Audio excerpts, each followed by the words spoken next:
در پشاور در شمال و غربی پاکستان یک بمبگذار مرگطلب سوار موتورسیکل به ماشین پلیس حمله کرد. در نتیجه 2 افسر و 1 نفر ملکی کشته شدند. مقامات محلی گفتند که بمبگذار معاون فرمانده پلیس را به هدف داشت. این مقام پلیس در این حمله زخمی شده است. مسئولیت بمبگذاری را گروه طالبان پاکستان بر عهده گرفته است.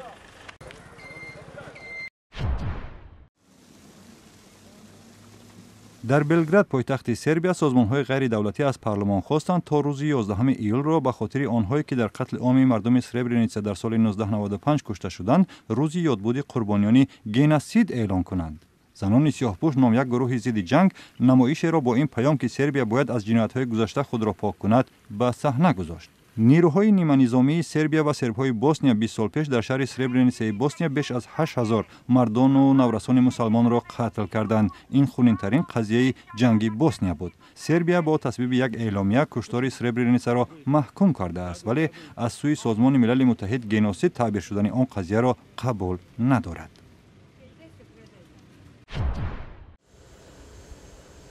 دبیر کلی سازمان ملل متحد بان کی مون با یک سفر یک روزه از بیشکک پایتخت قرقیزستان بازدید کرد. او با رئیس جمهور المازبک اتنبایف ملاقات کرده و در یک انجمن بخشیده به مسائل دموکراسی پارلمانی سخن راند.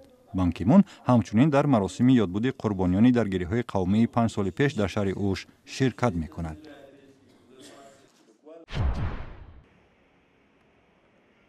در دوشنبه پایتخت تاجیکستان شورای علمای مرکز اسلامی اعلام کرد که ماه شریف رمضان در این کشور از 18 ایون شروع می شود. تعیین روز دقیق آغاز رمضان به محاسبه‌های استرونومی وابسته است و کشور به کشور فرق می کند. روزه ماه رمضان یکی از فرض‌های دینی اسلام است.